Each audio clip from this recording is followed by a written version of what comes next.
Hello, everybody, and welcome to another episode of All In a Nintendo Podcast, the weekly Nintendo variety show where each and every week no shells left unturned and no point is left unearned. A lot of shells to turn, a lot of points to earn this week, my friend. We have got so much to get into, and We hey, do. Eric, happy 150 episodes, my friend. You too. Happy 150th episode. That is insane to me already. It feels like just a couple weeks ago I was trying to plan meticulously for episode 100. Here we are, 50 more on top of that already. It's almost if this Nintendo train don't stop.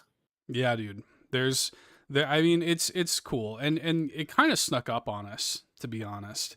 Yeah. Here we are, 150 episodes later. We've done so much in this time, and we're onward and upward, everybody. Shout outs to everybody watching us live here, youtube.com/allinpodcast. We got a few people in the chat already. I see Keegan DeWitt. I see Bowza. Thanks, guys. We record the first segment of our show every Friday night live here on the YouTube channel, 5 p.m. Pacific, 8 p.m. Eastern. So shout outs to everybody live. But here for episode 150, Eric, we have to do what we do each and every week and thank our patrons. Oh, I thought you were going to say try to take over the world, but That's the Nintendo Pals thing. Let them have that. Let them. I forgot they do that. I actually forgot they do that. Let them have that. But of course, we have to thank our patrons, including brand new patron Hopple. Welcome on into the All In Army, or whatever we call them, the Legends. There's some. I'm sorry. What do we call them? I'm sorry. Thanks for hopping on in, Hopple. I'm sorry. Okay. All right. I'm sorry. All right. Yeah, wheel him out of here. Somebody wheel him out of here for that one. But thank you for hopping in. That was so Hopple. bad. we appreciate you. Hopple has been a supporter of mine over at Carpool Gaming, and it's great to see Hopple in the all-in community. He's awesome, and it's funny too. We have like several like European, and I think Hopple's based in like Germany, so we're like expanding our outreach, Eric. Much like it's a global enterprise, my friend. We're playing real world Advance Wars right now. Here on All In. So big shout outs to Hopple. Thanks for joining in, Hopple. We love and appreciate you. But we also want to thank everybody else who supports us over there, especially our Golden Banana bunch like Rob Yapel, Third Strongest Mole, Shano Baggins Ashton, Tim A, aka Neoprime33, aka Nintendo Dad number 4, Matt, Shy Guy City Murray, Phelan Ward, Bill Tucker, Marcus O'Neill, Liam D, Solo Something, and Bowza. Thank you very much to our Golden Banana tier supporters. But moving on to our Triforce tier, we have to thank Josh Vaughn, the godfather of Tingle Love Tuesday, John Datfast Cummins of the Retro Logic podcast, as well as On Topic Retro, the Globe-Trottin', Jet-Settin', Nintendo Hubbin', Sunsettin' Sparky from the Nintendo Hub right here on YouTube. Adam Caparello of the Retro Groove podcast was the Octorock 1982 YouTube channel. Shy Guy, the other half of our Shy Guy mod squad. Daniel Inahosa, Dan and Luma, and the legend himself. The man for whom every week he deserves a massive blowout as if it's episode 150. Uncle Randy. Uncle Randy. Pause for effect. Yeah, pause for effect. Uncle Randy. We love you very much. Also want to shout out, like we do at the top of the show each and every week, some new reviews, some anonymous 5-star reviews, one of which we got on Spotify, so thank you very much, and the other of which we got on British iTunes. Eric, it is the British way. I still hate you for being able to roll your R's. So big shout outs to everybody who did that. You can, of course, leave us reviews. Apple Podcasts, Podchaser, and Audible. You can drop some words, and I'll shout them out here on the show if you do. And on Spotify, you can leave anonymous 5-star ratings. Very much helps. Here we are, 150 episodes in, still trying to climb our way up the mountain of Nintendo content creators. We want you all to recognize the greatness of All In by leaving those reviews. We very much appreciate that. But sir, what has been going on in your world this week? Well, I'm certainly not going to take up too much time because we have got a ton of stuff to get into. I'm sure even those of you listening to the podcast version of this probably just felt Seth's eye roll when I said that. Oh my gosh. There's so much to do to this week, man. There is. Obviously, we got a big indie showcase in this week's episode with Coffee Talk Chapter 2 Hibiscus and Butterfly, which finally, long-awaikedly released this week, along with half of the other games in 2023, apparently. But I did play so much of that. Just so much of Coffee Talk Chapter 2 Hibiscus and Butterfly. I played, a little bit of some other stuff too, but honestly, the only big thing that I'll shout out here in my little section at the beginning of the show is the fact that I actually spent a little bit of time outside my home state. I say home state. I actually spent a couple days outside. In Georgia. Yeah. I touched grass. You in the main room, you can't even see the ceiling. Yeah, I touched grass, but the mayor became. No, I had a little completely unrelated to any all-in stuff. I had a thing up in Atlanta this week, so but that was fun. Getting to get back onto a plane and travel somewhere. It really does feel like the pandemic is over. It feels like normalcy. Has truly returned to most of our lives. I know there are still people out there kind of suffering the effects of the pandemic, but it was nice to be able to get on a plane. There was a terrible comfort in getting back onto a plane, absolutely scrunched to the brim with people with no legroom for myself. For those who don't know, I'm actually 6'6". So plane rides are not typically the most comfortable of endeavors for your hero. But it was nice to be able to get on a plane and go visit someplace else. I actually went to billionaire Ted Turner's Steakhouse in Atlanta. Literal $47 steak. All right. Bison steak, actually. Bison. I've had bison steak. Yeah. You know what? No kidding, no hyperbole. That $47 steak earned its price tag. It was genuinely one of the best steaks I've ever had in my life. It was amazing. Good. So if you've got the funds and you have the ability, check out Ted Turner's Montana Grill, I think it was called, in Bison's downtown huge in Montana. Atlanta. Yeah. But that was a ton of fun. Like I said, been playing a lot of Coffee Talk Chapter 2. Been playing some things here or there. But again, I don't want to take up too much time because time will be taken up here momentarily. But what about you, my friend? Yeah, I'm gonna try to be quick too. The big thing that so we've both been playing a ton of Coffee Talk. We've been kind of mainlining Coffee Talk. An IV of coffee into our veins is kind of how we live our lives anyway. But Coffee Talk, that sounds legitimately wonderful. Yeah, but Coffee Talk dropping this week certainly helped. And I do want to say too, we did get early access to the game, so big thanks to Chorus and Toge for providing us early access to the game. And there's going to be much more coverage on the game to come, so definitely stay tuned for that in the full episode of Coffee Talk. Also a video on the YouTube channel if you want to check it out as well, right here on the YouTube channel. In addition to that, one of the shadow drops during Indie World, which I know we're going to talk about, was Shadows Over Loathing. A little shadow drop in the Indie World showcase this week. Shadows Over Loathing, which has been on PC since I think last fall or something like that. And this is a sequel to West of Loathing. And we, the publisher reached out to us and very graciously provided us a code for it to check it out. There is a video on the YouTube channel already for that too, if you guys want to see what Shadows Over Loathing is. But what this game is, and what loathing in general is, not like the verb loathing, but the universe, the Kingdom of Loathing universe. We're video game content creators, Seth. We know what loathing is. Yeah. The Kingdom of Loathing. It's called the comment section. Yeah, true. It's like a kind of like online RPG that has been going on since the early 2000s. Very rudimentary, like stick figure, kind of art. It's very like humor is the big kind of calling card of everything Kingdom of Loathing.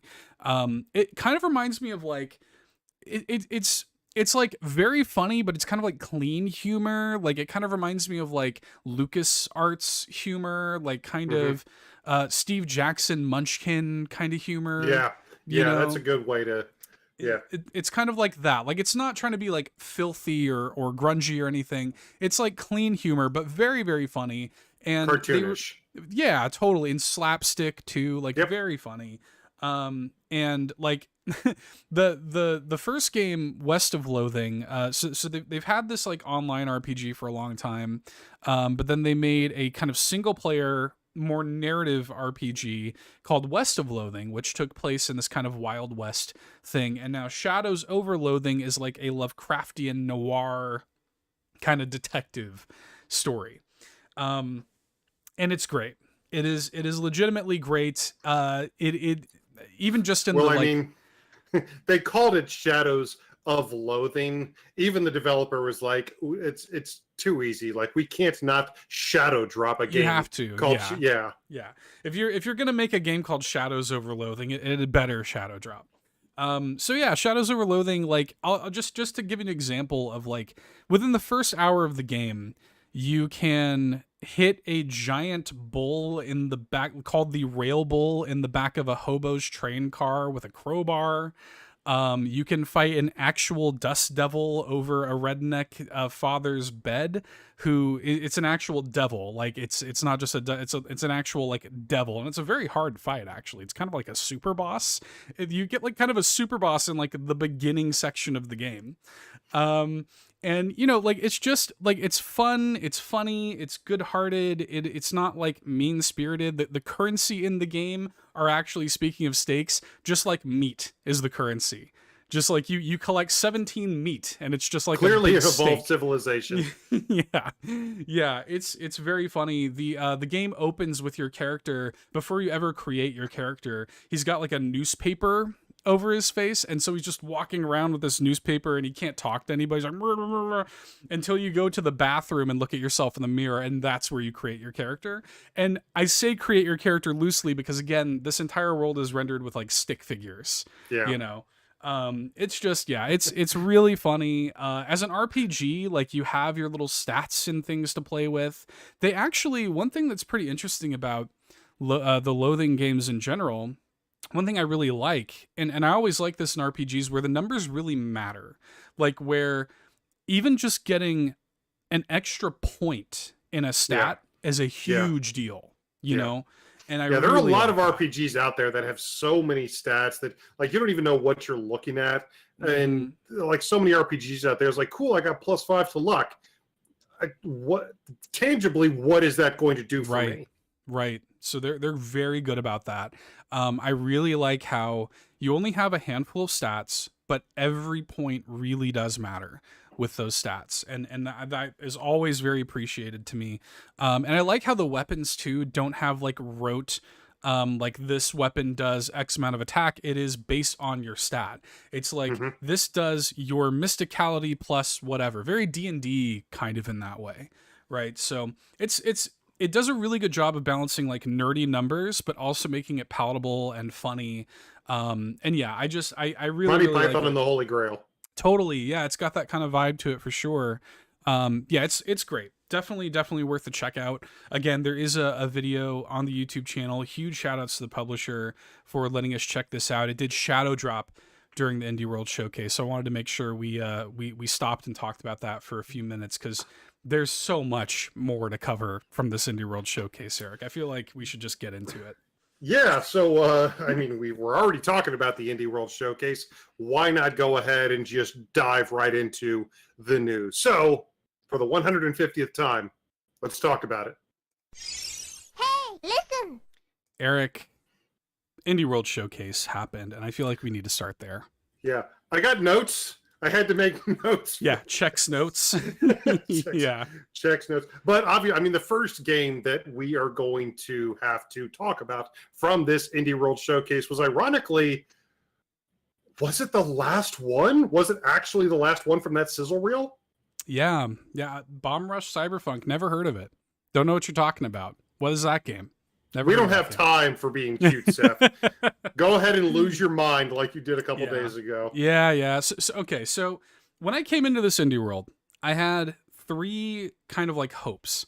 I said, okay, I would love a release date for Bomb Rush Cyberpunk. I would love it if Pizza Tower was announced for Switch. and I would love it if Stephanie was revealed here for Switch, because we know that Stephanie is coming to Switch.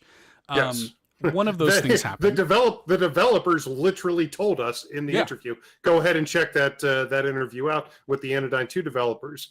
But they specifically deconfirmed Stephanie for this Indie World Showcase a while beforehand. And unfortunately, we didn't get Peppino's Wario stylized adventure yet. I still feel like Pizza Tower's coming. It will, but eventually. Hasn't come yet. However, 1 out of 3 ain't bad when this is the one. I'll take it. So Bomb Rush Cyberpunk, a little bit buried at the very end of the show in a sizzle reel, but it is coming August 18th is the new date. And for those who don't know what Bomb Rush Cyberpunk is, this is a very clear spiritual successor to one of my favorite games of all time, Jet Set Radio Future. And like the true successor to Jet Set. No, never mind that leaked footage. Yeah. Don't me start on that. That might be on the All In Side Quest poll, patreon.com/All In Podcast. You guys might want to stay tuned for that, perhaps. But Bomb Rush Cyberpunk is just like this perfect like next step for Jet Set Radio. You guys hear me say all the time. So good. Like on the show all the time, I'll be like, literally just take what was already good, expand upon it. You don't have to change that much. And like that's what they're doing here. Bomb Rush Cyberpunk is literally Jet Set Radio Future, but like just like adding BMX, adding skateboarding. It is just barely legally distinct, not Jet Set Radio Future. They did just enough to get past the lawyers, essentially.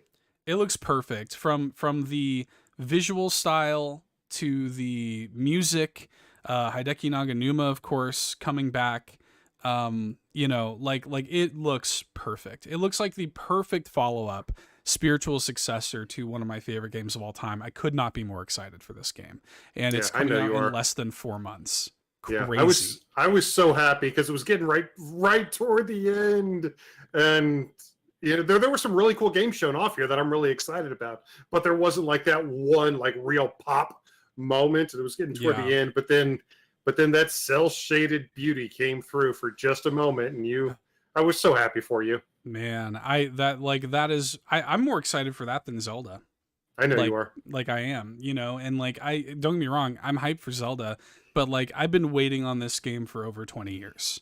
I know. It's like probably the way that I feel about KOF 15 Global or KOF 13 Global match coming to the Switch in a few months. I literally haven't been able to get that game out of my head. I can't wait for it. But speaking specifically about this indie world, a game, honestly, that I just keep coming back to myself is the fact that, and like nobody else is talking about this, they confirmed Escape Academy for the Nintendo Switch. I really am. Like this whole idea of, like we've all heard of escape rooms at this point. They've made a terrible horror movie franchise about it, and they're popping up all over the country. But there's been a couple video games made to that degree. And I think the most impressive, at least for me, was this Escape Academy game that's been shown off for basically every other console up until now, except the Nintendo Switch. And every time I saw it at these other presentations, I just said, I was like, God, it looks so cool. I hope it comes to the Red brand at some point. And just like Bomb Rush Cyberpunk, it just kind of appeared with no fanfare, with no pomp, no circumstance, just thrown into the sizzle reel. And I was like, yes, we're getting Escape Academy. This is going to be so great. I haven't had the chance to play it on any of these other consoles, but I'm really, really excited to get the opportunity to check it out on the Nintendo Switch. So I highly recommend at least looking up the trailer for Escape Academy. Definitely check it out. Yeah, man. Yeah, that was a cool announcement. We had also in that sizzle reel Paper Trail, which is coming in August. By the way, really quickly, I don't think we mentioned Bomb Rush Cyberpunk drops August 18th. Yes, August 18th. Paper Trail. The day before my birthday. That's funny. Yeah, it is funny how that works out. Yeah, the day before Eric's your birthday. present. I'm getting it for my birthday. Yeah, I guess so. Hey, we'll take it. Yeah, Paper Trail also coming in August. That was part of the sizzle reel. Little Kitty Big City coming in 2024, which I've been tracking for a while. I'm a little disappointed it's not coming until next year, but it's cool that it's coming to Switch at all.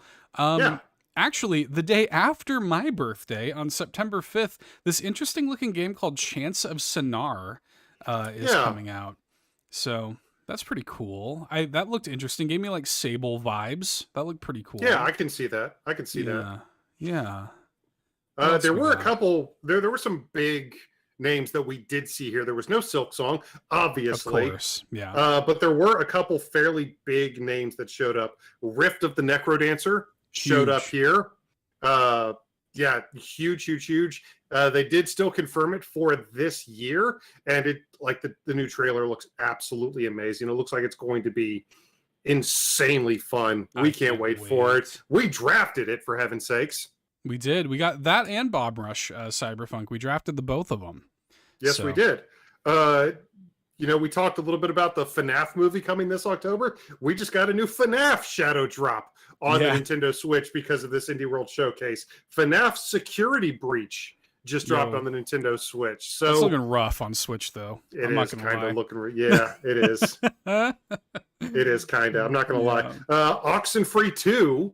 Another game that we've been waiting on for some time. We got a new date for it. We actually got a release date for it, coming July 12th. And finally, you were echoing my exact thoughts in your reaction. I'm like, isn't this the same island? It looks like the same island. Like the locations, exactly like the same map. Yes, and they were like, yeah, you're on this new environment. I'm like, this literally looks like the same island to me. I was like, it's a brand new place for you to check out. I'm like, are we sure about that? Don't get me wrong. It's been a minute since I've played that game fully. We did an indie showcase. I think you had played it for the first time for that. So you played it more recently than me. So it's validating to hear that you felt that way too. They were like, you'll get to explore this new place. I'm like, I'm pretty sure I've been there. Like that, like looking at buildings stand, in different, like that looks like, I'm like, is that not literally? I don't know. I mean, then again, Oxenfree is a pretty mind-bending game, so that could be playing into it a little bit. Either way, we did an indie showcase on the first game. We liked it quite a bit. Seth and I are definitely going to be checking it. Oxenfree 2, when it drops July 12th. Stay tuned for our thoughts. Yes, absolutely. Another huge deal. They actually opened the show with a release date for Minico's Night Market, which this game's been in development for like 6 years. I admittedly don't know too much about it. The first couple games I wasn't too familiar with. I believe, if I'm not mistaken, I think this game was revealed during the first Indie World Showcase of the Switch era. Like, literally the first one. So, like, it has been in development for a long time. And it has been kind of like up in the air, never had a release date. So what's your confidence level even now that it does have a release date? Like of it like being pushed again or something? Yeah, what's your confidence level that it's actually going to hit that date? I think it will. I think that they've been working for so long on it, and I want to say it's actually just a 2-person team. I think it's like a husband and wife team that have been making it. And so like it's just been, they have been chipping away at this for so long, and I think that they know that they kind of have to put it out when they say they are, and it's far enough away. Like we're at this point, it comes out September 26th, so like 5 months and change. Like I feel like that is a pretty confident date, and I've played it. It was on the last Steam Next Fest. Like the game is good. They have like a great thing there. So I'm pretty confident it's gonna hit, and it's gonna be a console exclusive at launch for Switch. So, but that's the thing about indie video game development. As much as we adore indie games, the reality is a lot of these teams are incredibly small, 5 people or less. And because of that, you get these ideas in your head, but once you start to try to implement them, you very quickly realize that you may have bitten off a little bit more than you can chew. And what you thought may have been just a 2-year development time, all of a sudden balloons and balloons and balloons. We recently did an indie showcase on Storyteller. Yeah, which very famously was like what, a 10-year development period? More than that. Yeah, I think the first version was back. It was like a 14-year, I think, all told, or something like crazy like that. So that does happen within. So a 6-year development period is unfortunately fairly common. Yeah, and so all I can say is be careful about publishers, small indie dev teams. Just when you have your own vision, just be careful about publishers and long development times. It can be a very slippery slope. Yeah, this one is. I know that they're ready to get this out, so I'm looking forward to playing the full release. So that was cool. It was that was a great way, I think, to open the show. They did an entire block just for DLC, which was kind of funny. It was. I dig it. There was There's some pretty cool DLC. I was honestly surprised that A Little to the Left is getting such a big content increase. It kind of seemed like kind of, you know, fire and forget, we used to say in the military. Like, just they put it out and okay, move on to the next thing. This wasn't a game that I necessarily expected the developers Not the case. Yeah.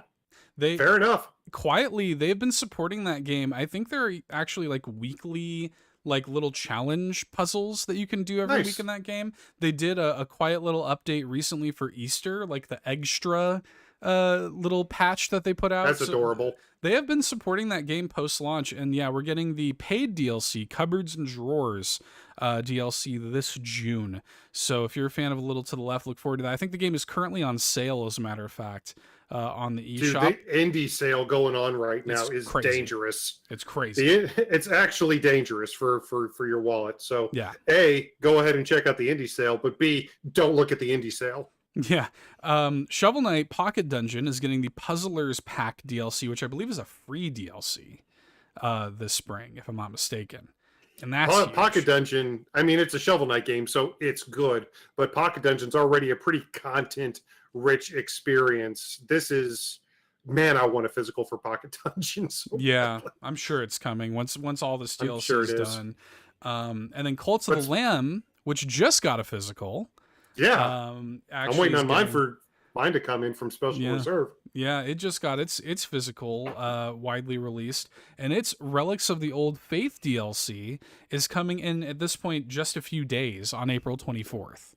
So, and for me, like, I really did love that game. I spent like 25 hours with that game. I really loved it. But one of the big, I think, especially with Cult of the Lamb, I think one of the big benefits of these big DLC patches is the opportunity that the devs have to go in, and especially on the Nintendo Switch version, is to, let's just say, smooth things out a bit. Because I know you said that was your big gripe with the Switch version of the game. Yeah, the Switch version of the game, and I hope that the performance is going to be patched with this, because especially, like, it's one of those games, there's so many systems going on, the Switch just can't keep up. So like, the deeper you get in, actually, the worse it gets. So yeah, the Switch was really struggling with Cult of the Lamb, so I hope they smooth some of that out. They're adding so much stuff to it, though. Like a permadeath mode is being added, a photo mode, a ton of new like bosses and weapons and items for your actual encampment. It's going to be a huge DLC drop. I think this one is free too, if I'm not mistaken. So I don't know. Yeah, it's somebody yell at us. Somebody fact check us. Yeah, but somebody will do it. Honestly, there's still some more games from this indie world that I'm legitimately really excited about. You and I need to open a restaurant, my friend. I was talking about the steakhouse a little while ago. You and I need to open our own steakhouse in Plate Up when it releases in October. That looks like it's going to be a ton of fun. Almost like, I mean, Overcooked seems like the easy comparison, but like Overcooked with some management sim elements to it, essentially. That's what the game is in just a one-sentence pitch. Yep. So you're actually between sort of rounds. It's like a roguelike thing, so it's like procedurally generated with the customers and the orders and stuff. But between rounds, you're spending the money that you've made on like tables and chairs, and you have to clean it up and stuff. So this was really popular with streamers like a year ago. So it's like finally finally coming to Switch, and it's going to have the full online support and everything. So yeah, I imagine we're going to be playing that when it comes out. Yeah, that and Paper Trail. I'm really excited for Paper Trail. This gorgeous looking puzzle game where the environments themselves are foldable. The backdrops and the environments are foldable like paper, and you have to use this folding power that you have to connect the different parts of the environment. Like if you have a bridge that you can't cross, maybe you just need to create a crease in the middle of the paper, bring the two halves of the bridge together, and that's literally how you solve the puzzles in the game.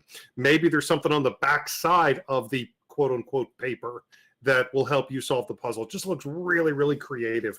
When it comes to the Nintendo Switch, we've seen a ton of incredibly creative puzzle games on here, and I just eat up every single one of them. Yeah, I played that one during Steam Next Fest as well. Didn't make a video on it because I couldn't play with a controller. But it's good. Like it's a very unique puzzle game, gorgeous art. Animal Well, which was revealed during the last Annapurna showcase as a PS5 only like announcement, is Yeah. actually coming to Switch as well early next year. And that looks really cool. Kind of like a Metroidvania with a very interesting kind of like pixel art style, but it like I don't know, It like focuses on lighting. That's the thing. Yeah, very much It's so. it's very retro pixel art, like a lot of indie games that we see these days. But the emphasis on lighting in Animal Mhm. Well gives it a very distinct style. Yeah, almost like Fez-ish a little bit. Yeah, it looks Like really cool. like each of the individual pixels emits its own type and its own brilliance and its own amount of colored light. It's interesting and kind of hard to describe, but once you see it, you'll understand exactly what we're talking about. Yeah, we mentioned FNAF Shadow Drop, Shadows Over Loathing Shadow Drop that I talked about a little bit earlier. Again, Mm-hmm. video for that is on the YouTube channel if you want to check that out. It's very good. Another Shadow Drop that was kind of cool and unexpected. They announced, so we knew Teslagrad 2 has been coming for a Yes. while. A sequel I to mean, we have a Tesla Grad on the Switch. We got it on the Wii U. yeah, there's a sequel to a Wii U Metroidvania, which I liked. Like I thought it was I did fine, too. Yeah. you know. Yeah. And so I never got the chance to play it. I wanted to. That was another Yeah. one of those games that's kind of always been on my periphery, but it always looked fun, and I knew that Tesla Grad 2 was coming. yeah, Little did I know. yeah. So that got shadow dropped during the showcase alongside Teslagrad Remastered. That I Um, didn't see. That was interesting, and I'm curious how much because the base game was already on Switch, wasn't it? Yeah, it Yeah. is. So So I don't know. that's one of the reasons I didn't see this coming. Yeah. So very much like Resident Evil 4 on the other platforms, Yeah. we've got Teslagrad and Teslagrad Remastered both on the Nintendo Switch right now, which is okay. Sure. I don't know what the difference is, but sure. But yeah, those were both shadow dropped. So, I mean that's cool. I would be interested in playing Teslagrad 2. I would It's too. it's low on my priority list. I'm there have been so many Metroidvania games in the period Mhm. of time between Teslagrad coming out and now that I'm like, how has it evolved? I'd be curious to see like what Teslagrad 2 is doing to keep itself in the conversation. So I'm interested, but we'll see. I am too. Is there? I mean, we've already talked about so many games from this thing. Quilts and Cats of Calico actually looks Yeah. kind of interesting.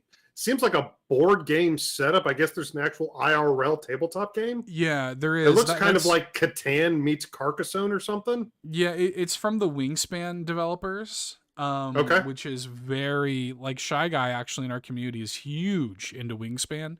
So just knowing that Yeah. this is the same developer, he's like sold. He's like cool. Like Yeah. I'm like the way that Wingspan has been handled, it's been handled with so much care. They've got a ridiculous amount of content for Wingspan out Yeah. there. My lord. an asymmetrical multiplayer, like you can play it like turn-based. Like it's literally like if you and I wanted to play a game of Wingspan, right? I could Mhm. take a turn and then like tomorrow you could log in and take your turn, like that kind Yeah. of thing. Yeah. So very, very cool. And I assume they're going to take the same amount of care with this. So very cool. Blasphemous 2. Yep. This is, kind of like how I feel about Teslagrad. The first Blasphemous, I played on PS4. I thought it was fine. I This love what you one- said during it. They showed off a couple different weapons, and you were like, "This is already more variety than Yeah. the first game had." yeah. That was my big kind of complaint with the first game was it had positioned itself as like this sort of like what if 2D like Soulsborne. yeah like what if like Dante's Inferno and Souls like was Symphony of the Night or something like that was kind of Yeah. like what they were trying to go with. And I don't know, again, it wasn't like bad, but I just played it and I just said okay. This one though does look like it has a lot more variety to it. It's coming out late summer. So I'll keep my eye on it. Might be interesting. It's gorgeous, if nothing else. But yeah, It does look really cool. I think, yeah, did we there's a cover it? couple other games, but honestly, there were a couple games in here that didn't, really stand out to me. And I've got to say, overall, I thought the show was okay, mostly. Before the Bomb Rush Cyberpunk, like, big announcement at the end. Right. It was a great way to end the show. But overall, I didn't think it was like we've had some amazing indie world showcases in the past. And when you look at those, when you look at the quality of those shows that we've gotten, it is kind of hard to look at this show and not just say, okay. Right. I mean, out of everything that we see here, I think 4 or 5 actual dates, a few shadow drops that were pretty cool. A lot of stuff that is coming like later this year, like not a lot of like imminent stuff beyond the shadow drops. And I think that kind of attributed to me feeling a little bit cold on it. But I think too, like Locklith, for example, who was in the chat here earlier, like she loved it. She ate well during this. So, you know, it's one of those things where like it's not necessarily speaking directly to you and I the same way that that past indie worlds have, but for somebody, this has been a great, you know, showcase. Yeah, so I'm sure she's going to be all over Mineko's Night Market. Oh yeah, and I am too. Like I thought that was great. Rip to the Necrodancer was great to see here. You know, some cool DLC, some interesting shadow drops, and then giving me the date for Bomb Rush. I was like, cool, I'm good on that. Like I got that, I'm happy. So, nice. Mission accomplished. So yeah. So yeah, it was a big Indie World Showcase. We got a ton of stuff to talk about. We'd like to know what your thoughts are. Reach out to us and let us know what your thoughts on this week's Indie World Showcase are. And kind of following up from that, I think it may have been a day or two later. The next day. And the next day, in what very clearly felt like a case of, well, we couldn't get this confirmed for the Nintendo Direct, so we'll just go ahead and announce it ourselves kind of thing. Yep. This game from Devolver Digital called Karma Zoo, that I wanted to highlight really quickly. This is a multiplayer-centric game. Revolves around working together with 10 randos online, kind of in a journey kind of way. It's like a platformer, like a puzzle platformer. But you already got red flags telling I gotta work with 10 randos online. Hey, it worked for something like Journey, but that's a lot of random players. So Devolver Digital does not make games like Journey. That is not the vibe they're going for. Yeah, I'm going to be curious to see how that all shakes out. It looks like it's going to be pretty feature rich, though, because it's got also cooperative and competitive local multiplayer modes launching on Switch this summer. It has kind of a Runbow vibe with the with some of the multiplayer modes, like kind of navigate to the top without dying, you know, sort of mode. It looks fun. It looks interesting. We don't know like a whole lot of details other than it's coming this summer. It is going to have full cross-platform play with other consoles, and it is coming to Switch. So might be one to keep your eye on. Karma Zoo. Yeah. Karma Zoo from Devolver Digital. I mean, you and I are huge fans of Devolver Digital. I honestly can't even ballpark the number of Devolver Digital games we've done indie showcases on in the past 150 episodes. They do a lot of good work, and honestly, just their name at this point is enough for us to be like, okay, what you got? Yeah. But still not quite on the level of Capcom. Capcom themselves have had a very big week this week. If you're a Street Fighter fan, I'm sure you are very excited for this weekend. Actually, I'll be interested to hear your thoughts on the demo, Seth, once you get the opportunity. I do have thoughts. I played it. Yeah, I do have thoughts. But the Street Fighter 6 showcase, hosted by Lil Wayne of all things, wasn't the only Capcom showcase that we got this past week. We got, of course, the free Update 5 Monster Hunter Rise Sunbreak showcase, and we got a couple new monsters. We got some DLC. It was a free update showcase, similarly as we've gotten over the past couple of years since the release of Monster Hunter Rise. We got a brand new Elder Dragon, Amatsu, and we got Risen Shigaru Magala being added, in addition to some other new layered armor, including functionally the naked armor, the buff armor that apparently has been widely requested for a long time. Look, man, the internet knows what it's about. You know? Yeah, I guess. And let's be fair, Monster Hunter has never taken itself too seriously. No, I still need all those fluffy animal weapon layered armors personally.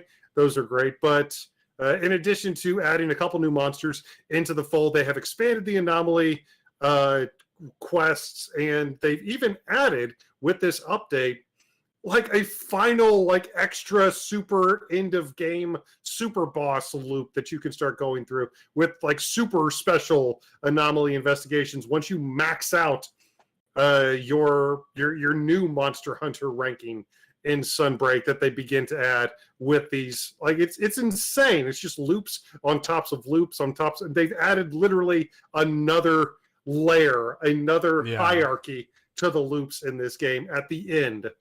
It is. They want you to play this game forever. It's like they don't plan on making another Monster Hunter until 2040. Yeah, you're going to be playing it until the next Monster Hunter comes out just to get through all this content. And we do know, so this is already out. The update 5 did drop this week. Yes, it but did. there is a bonus update coming in June with a final variant monster, they've said, is coming in June. I think that's going to be the final kind of update to the game, at least for now. It looks to be. They had Theo and I think it was her sister in that little cutscene at the end. And based on the little snippet we got, it kind of obviously looks, maybe so obvious that it's a red herring, but you're in Cathedral. The wing clearly looks like a Malzeno. Yeah. And it would make sense considering that Malzeno was the big title monster. Title monster for Sunbreak. So it's more than likely a risen Malzeno or some variant of Malzeno. But it's going to be the bonus free update coming in June, I believe. June. Yep. Yeah. Yep. And that's probably going to be it. That's probably going to close the book finally on Monster Hunter Rise. But I don't know. We'll see. I honestly didn't see the announcement of a bonus free update coming. So we'll see what happens in June. But regardless, if you're a Monster Hunter fan, you got some new stuff to look forward to this past week. As if RPG fans weren't eating well enough this week. Yeah, exactly. Speaking of that, Eric, it's finally time. It's finally happening. We knew it was coming. We didn't know it was coming so soon. We didn't know that randomly on Tuesday night. On Tuesday night at 9 o'clock, Nintendo was, it was 9 o'clock p.m. for us on the East Coast of America, but it was Wednesday morning over in Japan, which is why they announced it at that time. But yes, Tuesday at 9 p.m. Eastern over here in the States was a bonkers time to be alive if you're a Xenoblade Chronicles fan. It was a bonkers time to, also be live doing an episode of the Nintendo Drive. I sent you a message. I was like, they had to drop all this stuff while you're live doing a Nintendo Drive show. On the Nintendo Drive, we don't really cover the news at all, really. But there was so much news that dropped just that night. We actually had to do a hard stop in the middle of the show and just watch this trailer for Xenoblade Chronicles 3's big story expansion that is coming next week on the 25th, Future Redeemed. Oh my God. And it's crazy. We got to see Rex, we got to see Shulk, all these new characters that are coming. Are we into sure the that fold. Was Rex? There is nothing about that character design. It was aside Rex. From he said the thing. It was Rex. He's super buff, and he's. I saw some memes. He was like, when you call the little boy in middle school weak or something. Yeah, no, it was Rex, dude. Yeah. Well, Rex is already a legend as far as I'm concerned, just for one simple thing, and it has to do with a framed photograph. He's already a legend as far as I'm concerned. But dude, the Shulk and Rex and Matthew, and Nintendo social media has been slowly revealing and introducing the characters the past few days over social media, the ones that we saw in the trailer, and presumably we can look at Future Redeemed in the same light that we saw Torna with Xenoblade Chronicles 2, which was frankly a game-sized addendum to Xenoblade Chronicles 2 at the time. So I believe Future Redeemed is similarly probably going to be 30, 40, maybe 50 hours worth of content. It's going to be functionally its own game. And it's a good thing we don't have anything else to play. Yeah, it's a good thing too. And it's also a good thing that when we do finally get around to playing this, there aren't all these other DLC things that they've added in since that we need to catch up on. That's kind of my tactic here is cool. I'm just going to stay in my lane for a little bit, play Advance Wars until Tears of the Kingdom comes out, and then once it's kind of cooled off a little bit, I'll have my kind of final dance with Xenoblade 3, because there's I can see probably that. another 100 hours of content waiting for me in there. Very possibly. But I mean, it was a huge blowout for Xenoblade Chronicles 3 content. We got that big trailer. We've been getting the follow-up posts on social media, again, introducing all of these new characters that we can that we know we're going to meet, in addition to Rex and Shulk. And I'm super stoked. I'm super excited. Again, Xenoblade Chronicles 3 won the Golden Ace for GOTY for us from last year at the Golden Aces 2020. Did we call it 2022 or 2023? I think it was 2022. I don't remember. It doesn't matter. It won the Golden Ace for the best game from last year because it's amazing.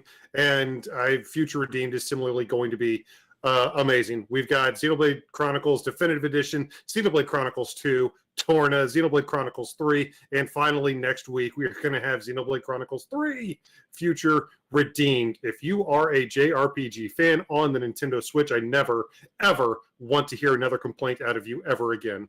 But Eric, that's not all. That's not even all the Xenoblade news this week. That's not even the only piece of news that got dropped at 9 p.m. on Tuesday night.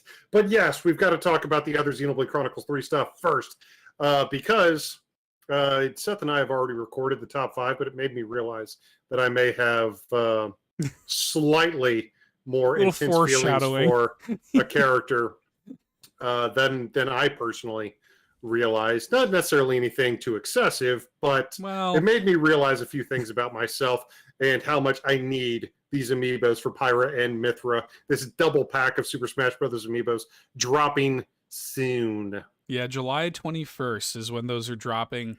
The Pyra and Mithra double pack for the Smash Brothers line. That's going to be really cool, but out of absolutely nowhere, which I did not, this was not on my bingo card. Didn't think this was ever going to happen. We are also at some point getting amiibo for Noah and Mio. Yes. Sure. I mean, you and I have had conversations about this. We really felt like Nintendo was very clearly ramping down their amiibo plans. We thought that when they were done with Super Smash Brothers, like they weren't creating any new plans for any new amiibo. Like, we knew about the Zelda Tears of the Kingdom one, which made sense. It's Zelda. Yeah. But to hear about new amiibo that are not attached to any of the current series was a massive surprise to me. It blew my mind that we're getting amiibo for Noah and Mio. And I really, really hope, like, Noah and Mio are going to look so... It's such an ensemble-based game. We need Cinna and Lance and Tyon and Uni. We need the whole party. It's such an ensemble game. Noah and Mio are going to look so lonely on the shelf without the entire group there. I've got to imagine that the other 4 are coming.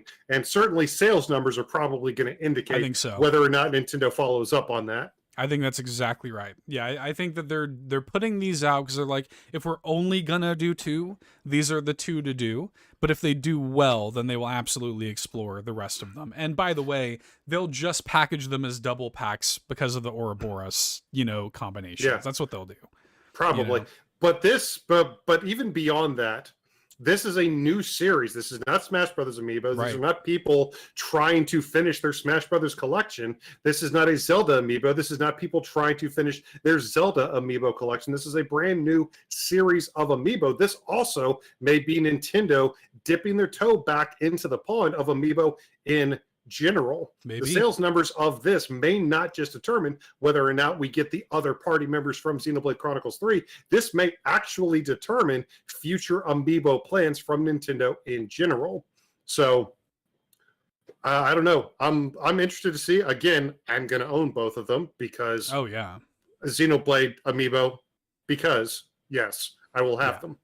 Absolutely going to happen. But as you alluded to, Eric, that wasn't even the only news on Tuesday night.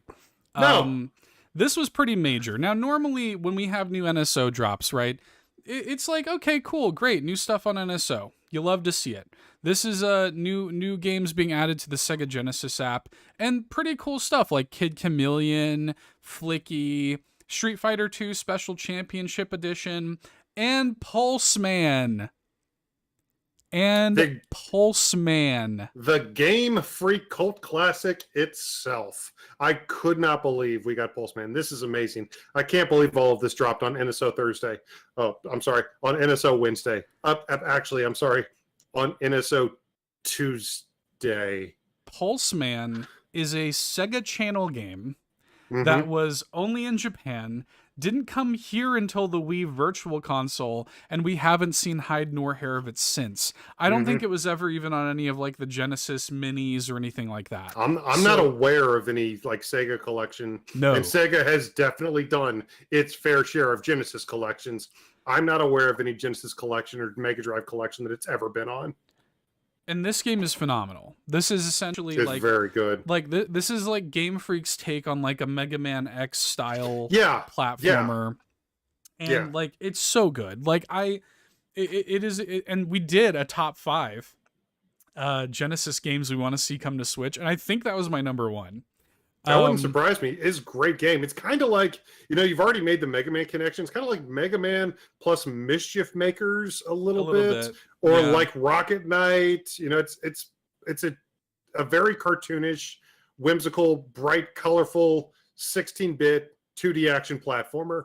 Yeah. But it's very well realized. Again, it's Game Freak. Yes, that Game Freak. The Pokemon it's so people. good. It's so good. Now, admittedly, the rest of it for me, like I don't know much about Kid Chameleon and Flicky. And like Street Fighter 2, it's like cool, like another version of Street Fighter 2. That did not need to come to the number of different ways that we have to play the different versions of Street Fighter 2 is already Yeah. Like, okay, I played it, I beat it.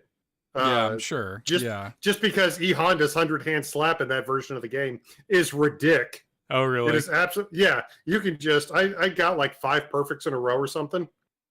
Wow. But like his 100-hand slap and that is so broken. Phelan is listening to this right now, having terrible flashbacks. I did exactly that same Poor thing to him when Phelan. we played this game, but I'm just. But I played that. Flicky is a very. It's like those old '80s arcade games, a lot like Wrecking Crew or Donkey Kong. Okay. Games like that. It's a point chaser. Yeah. And then Kid Chameleon is a totally rad early 90s action platformer. I don't think it holds up as well as a lot of games. It's very quintessentially Genesis. It's very quintessentially Mega Drive. There's a lot of people that still have very fond memories of it from when they played it as kids. I think it occupies the same space as games like Dynamite Headdy and Arrow the Acrobat, stuff like that. But I mean, it's there, especially if you're nostalgic for it, like a great many people are. So it is cool to see a game with, some classic quality to it. But yeah. Pulse Man's the Pulse big get. Man? Yeah, Pulse Man's the big get here. And this is great for preservation too. Like to have this on Switch, this is a massive, massive get. I genuinely couldn't believe it. Like I freaked out. Like in the middle of Nintendo Drive when this dropped, like I think somebody in chat was just like, "Oh, cool, Pulse Man." I'm like, oh, what? Hang on. Like Stop the show. Stop the show. Stop the hang show. on. Like this is, so this is just a great get. So those are now available on the Sega Genesis NSO app if you have expansion pass. And Eric, speaking of Sega and Sega Genesis, this is maybe the best Lego trailer I've ever seen. It's really good. So it's really good. They did a Lego Ideas set for Sonic the Hedgehog, I think a year or two ago, which was pretty just cool. a little Green Hill Zone thing. A one-off nice. sort of thing. Yeah. And a lot of people after that were like, cool, this is cool. I would like to see a full like Lego Cross Sonic the Hedgehog official rollout. That's exactly what we're getting come August. They Lego releases their sets in waves, so I'm sure this is coming August 1st. And this is a whole rollout. This is going to be a set of, I think, 4 different collections. Sonic's Speed Sphere Challenge, Tails' Workshop and Tornado Plane, Amy's Animal Rescue Island, and Sonic's Green Hill Zone Loop Challenge, which will include an Eggman minifig. And to your point, the trailer for this was great because it had like fully voiced like Roger Craig Smith. Sounded like Roger Craig Smith. Yeah, coming in to voice Sonic like Lego Sonic. Yeah, they had a narrator voiceover guy, Yeah. like a super proper British narrator VO guy, and Sonic came in and just kept interrupting him. It was 1,000% Sonic, but they really went all out. This wasn't just a couple wide shots of the new set. This was like a proper trailer. Yeah. That was a whole thing. And they had like a little bit at the end there where like Eggman was upset he wasn't part of the trailer. He like hacks the signal. He's like, yeah. Did you think you could do this without me? Yeah, which was, very, very cool. So this is a great, sort of rollout. And the interesting thing here is going to is the way they've incorporated Sonic's like speed into the set itself with this thing called a speed sphere, this little blue like ball that you put Sonic in, and it's basically like one of those like launcher toys. You put him into the launcher, you push down on it, and he goes on the loop. And it looks really cool. If I were to get one of these, I probably would just get the Sonic's Green Hill Zone loop challenge, because you got the Eggman mini. Probably me. You've got the enemies. I think Amy is actually in it too. So you get a lot. With her hammer, they made a point. They made a point to mention that for some reason. Of course. But yeah, the Green Hill Zone also has like the Sonic Sphere that goes really, really, really fast. Apparently. Yeah. Liam in the chat makes a good point. He says, "I wonder if the success of the movies had anything to do with getting this over the line into a proper Lego set." And I think that probably did have something to do with it. That's very possible. Yeah, for sure. So that Give us a Lego Sonic game, you cowards. Hey man, I would like to see a Lego Mario game. I'd like to see a Lego Sonic game. So, but this is cool. You got 4 sets to look forward to in August if you want even more plastic bricks to buy. I'm gonna be good. I'm gonna be good. No, he's not, ladies and gentlemen. He's really not. But it's okay. I'm here for him. But we heard this announced last week. Kind of, it felt like in response to the Star Wars celebration in Europe a little while ago. But we knew that this past week we were going to be getting a new NSO free game trial here in North America, and it was going to be Republic Commando, frankly, a Star Wars game that I don't think a lot of people even realized had come to the Nintendo Switch. But that is currently available for free to NSO members to download and play in its entirety. Star Wars Republic Commando.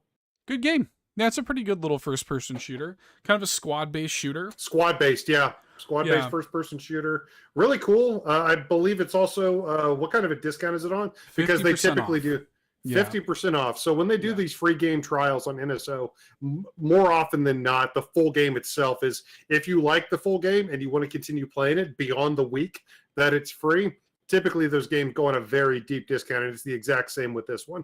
50% off of, I believe, regularly a $30 game. So I don't even know if it's that much. It might be 15 or 20. It's cheap. Like for 50% off, it's probably worth it. But you could also very comfortably play through it in the week, if you wanted to. So yeah, that's available for if you're one of those people who has free time. Yeah, especially in the wake of everything else. But that's pretty cool. Wanted to flag, too, that European regions from the 26th to May 3rd are going to have access to Fast RMX as an NSO free game trial. That game also excellent. Yeah. So, yeah. Definitely check that out. But here at the end of the news roundup, can we just skip the notable releases this week, Seth? Lord. Our list had like 8 games on it before the Indie World had Shadow Drops. So we have a lot. We do have a lot. But let's go ahead and hit this week's notable releases. If your wallets are listening right now, turn the podcast Apologies. off. Yeah. But here we are. Okay, let's start off with, of course, Advance Wars 1+2 Reboot Camp. Finally, after like a full calendar year, kicked back for a very fair reason from its initial launch date in the middle of last year. Finally, it was launched on the Nintendo Switch earlier today as we are recording this podcast. Super, super happy. By all accounts, WayForward has done a fantastic job of modernizing these 2 GBA classics. I cannot wait to dig into it. Can't wait. This weekend. But yes, it is finally available on the Nintendo Switch, and there was much rejoicing. But in addition to that, if that type of RPG isn't up your alley. I've got 6 others that might be. Oh, Eric's got that physical edition. He's holding up on Yeah. camera right now. I'm still not going to defend Square Enix's rollout of the physical edition of the Pixel remaster of Final Fantasy, but I am still very happy to have secured one and that I have it here in my hands. Having Final Fantasy 1 through 6, the full collection on cart still makes me very happy. But yes, Square Enix, that was a very bad way to roll out that physical version of the game. But I digress. All 6 games, all 6 Pixel remasters of Final Fantasy, the first 6 games of the Final Fantasy franchise, are finally available after they initially revealed them as mobile only. We knew in the back of our minds that eventually they had to make their way to Nintendo Switch, and finally, blessedly, they have. So if you've never been able to play these classics in any way, shape, or form, these are, I've checked a couple of them out already. And Nice. they're already really cool versions of the games. I do highly recommend, especially if you're a big nostalgic dork like me, to turn on that classic pixel style font. The font. Yeah. Yeah. They even have the option for the original soundtracks, which is nice. Very nice. Yeah. Yeah, we got that. Of course, Coffee Talk episode 2 came out, which we've already talked a bit about. We're going to talk much more about later in the episode. We wanted to flag 10 Hearts came out from Wired. This was shown off during the House of Indies event last December. This is a cool little kind of like, I don't know, Lemmings style. Kind of like thing. Lemmings style, like a Clockwork 3D version of Lemmings. And if you're too young to know what Lemmings are, God, we're getting so old. But essentially what it looks like is you have these little clockwork wind-up soldiers that are all going on a predetermined path, and you have to essentially find a way to remove obstacles and to ensure their safe traversal to whatever point they're trying to get to. Yeah.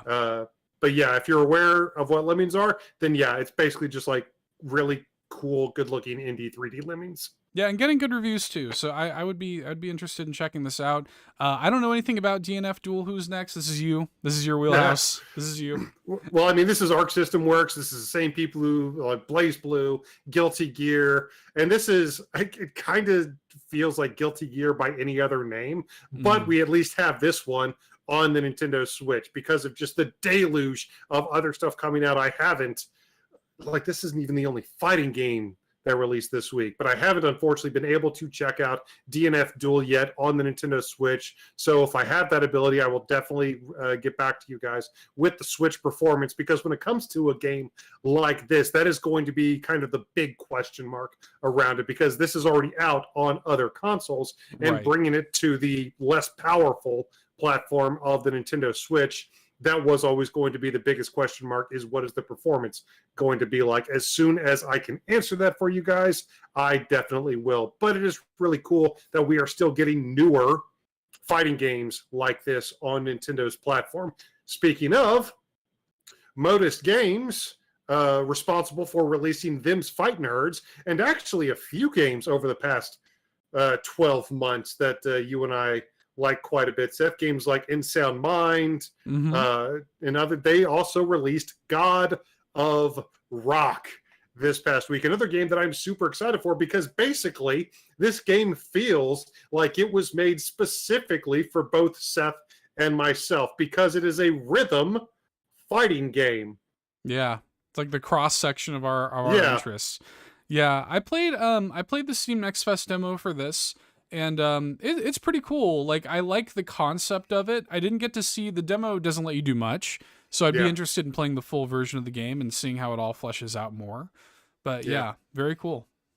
And again, this is another one that I'm really interested in trying. When it comes to fighting games, finding a unique gimmick, finding something that makes you stand out from all the other fighting games, especially the high-profile fighting games out there, is really going to be what a lot of these games sink or swim based on.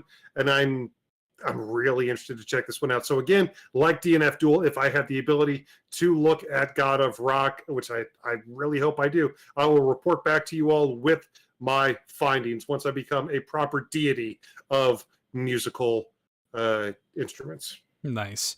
Minecraft Legends came out this past week on Minecraft basically Legends everything. came out. Yeah, basically everything, Lord. including Switch. Mhm. This is like a Minecraft RTS essentially.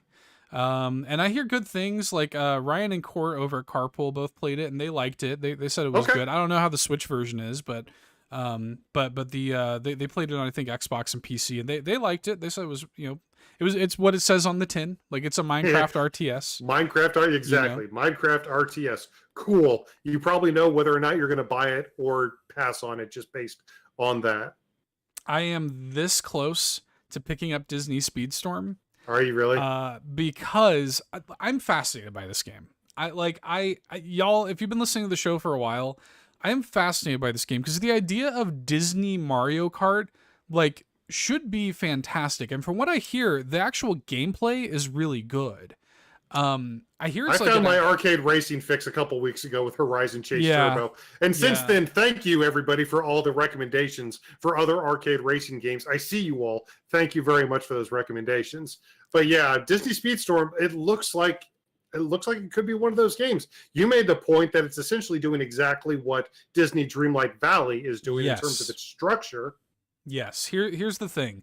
So when Disney Dreamlight Valley came out, they knew that the game was going to be free to play eventually. Mm-hmm. But essentially you're paying, and there are multiple different versions. Yeah, you're basically paying to like test the game, which sucks, right? But the thing is it worked out really well for Disney Dreamlight Valley because the game was good. So the people that played Disney Dreamlight Valley really enjoyed it. And we're kind of like happy with paying for it because the game was good. But at the same time, eventually the game is going to be free, right? So Disney Speedstorm, same thing. Eventually this game is going to be free, or you could pay $30 to play it now.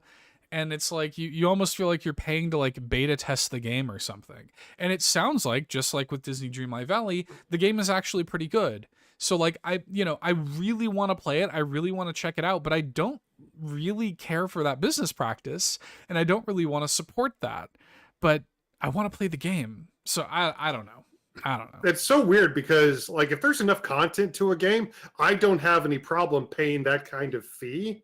Right. But it's because that so many of these games are going to these weird profit models, and they felt that they've had to because the cost of games has skyrocketed since the mid 80s. But cost to buy a game hasn't really risen that much over the past 30 years. So game studios have had to attempt different profit models, and this is a kind of an unfortunate example of that. I would be more than happy to pay $30 for Disney Speedstorm as long as I knew, that everything was just coming with it, and I knew that they weren't going to try to drown me in microtransactions on the back end. Yeah. But I don't know. I'm still planning on looking into it. Disney is, a fairly notable brand with some okay projects out there. And Disney Dreamlight Valley similarly seems to be doing really well right now. I don't know. Let your heart be your guide since we're talking about Disney. Yeah, we'll see, man. If I do wind up playing, I'll let everybody know. And then of course the 3 or technically 4 shadow drops also from the indie world were FNAF Security Breach, Shadows Over Loathing, which you talked about a little bit earlier, and there's a YouTube video on the channel for, and then Teslagrad 2 and Teslagrad Remastered. Yeah. So, big week. And that's all that happened this week. Just all that happened this week. Yeah. But let us know.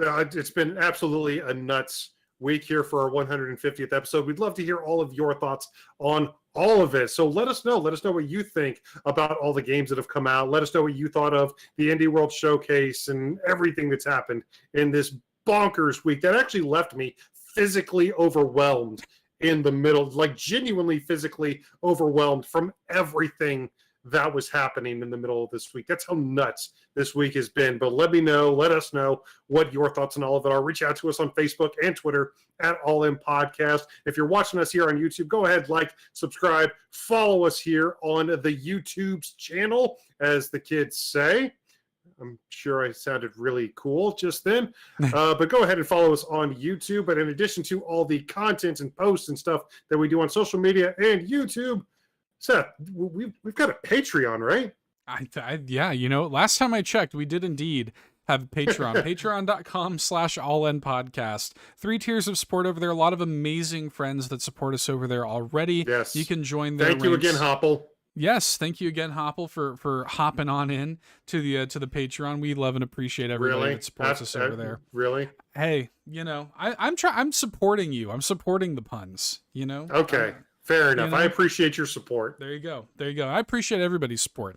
Everybody who throws a couple bones our way over there and gets access to exclusive podcasts every single week, voting rights, discounts on our merch, bit.ly/allinmerch. Get yourself a shirt, a mug, or a sticker over there. And see what works for you. But if you don't have any bones to throw, mug, get yourself a coffee mug while you listen to us talk about coffee talk. That's right. A mug with our mugs as we talk about coffee talk, Eric. That's a sentence we can actually say. We can actually legitimately say that sentence. But if you don't have any bones to throw our way, that's okay. You can support us entirely for free by dropping some words. Over on Apple Podcasts, Podchaser, and Audible, you can leave us 5-star written reviews that I will shout out on the show. And on Spotify, you can leave anonymous 5-star ratings, and that helps us tremendously. It's super free, super easy, helps us get our show in front of the people that need to see it. 150 episodes in, we need everybody to know about All In. Yeah.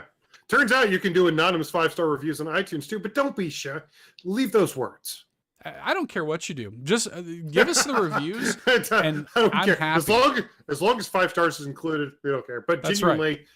I want to thank you for your support a couple seconds ago, Seth, and I want to thank all of you for all of your support across these 150 episodes so far. We are just getting started. We can promise you that. A huge thank you to everybody who's become a patron. A huge thank you to everybody who has dropped words or even anonymous 5-star reviews. And a massive thank you to everybody who has shared our content somewhere, somehow across this vast internet. To all of you, I say for the 150th time, namaste. Namaste.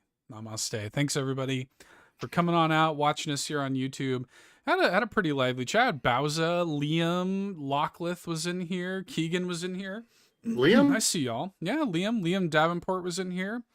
Good to see you, my friend. So guys, Hi, everybody. Yeah, hi everybody. Hello, We buddy. appreciate y'all. Before We do. y'all head out, like and subscribe if you haven't already.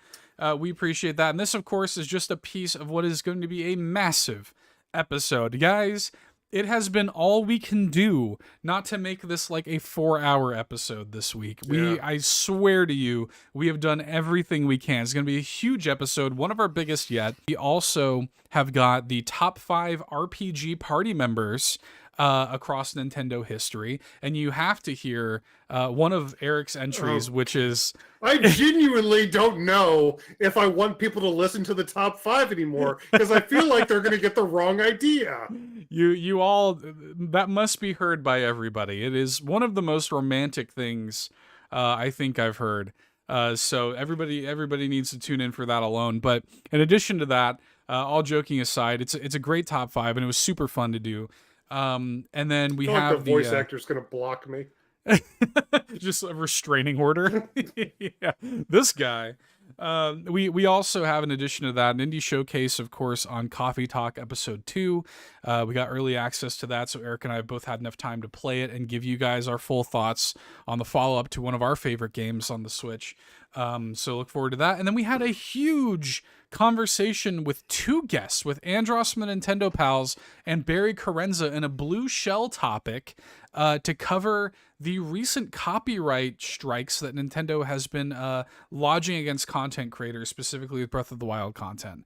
So, I mean, this is a massive, massive episode. You guys are not going to want to miss it. We honestly didn't try to do a huge episode 150 blowout. It just happened. It literally just happened and worked out that way. So again, that's going to be hitting your feeds tomorrow. So you're going to want to hit the links in the episode description to check out the podcast and subscribe on your service of choice.